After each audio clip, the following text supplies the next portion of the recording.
whose name is written in this note shall die. Shall we begin?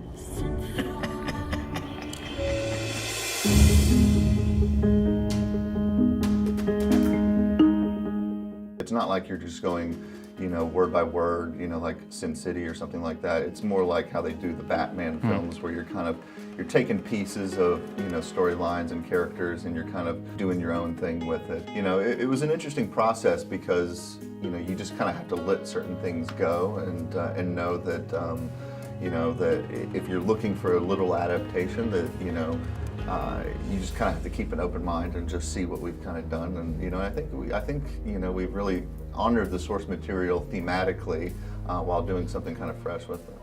I'm sorry, what are you talking about? Well, you must have known it would implicate you, yet you couldn't bring yourself to do it. I'll admit, I always wondered if you had a line. I guess it's fortunate for us, the line you finally decided to draw points so clearly in your direction.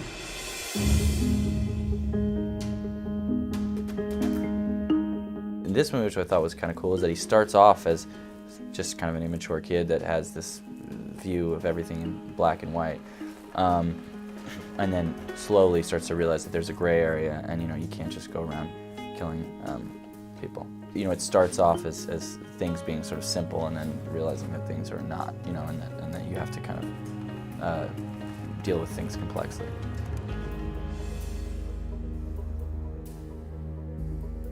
I couldn't do real research for Mia. I mean, I guess maybe she's a compilation of a couple different characters, but I watched Death Note nonetheless, and because it's just great, and I think she feels sort of misunderstood and aimless, and then she meets Light, and they kind of bond up over this Death Note, and I think that gives her this sense of purpose, and maybe that's what leads her to get carried away, is that for the first time in her life she really feels like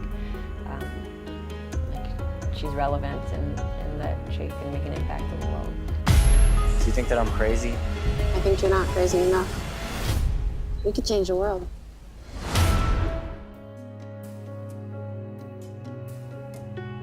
Yeah, I mean, I thought it was interesting, even like with Mia and Light's relationship, that they were almost just like two immature kids who have a relationship in high school, and a lot of people bond over movies or music, or even I don't know, smoking weed together, doing something bad. These guys bond together by and kind of test each other by kind of killing people in the book. It's almost their way of flirting, It definitely becomes a way for them to bond.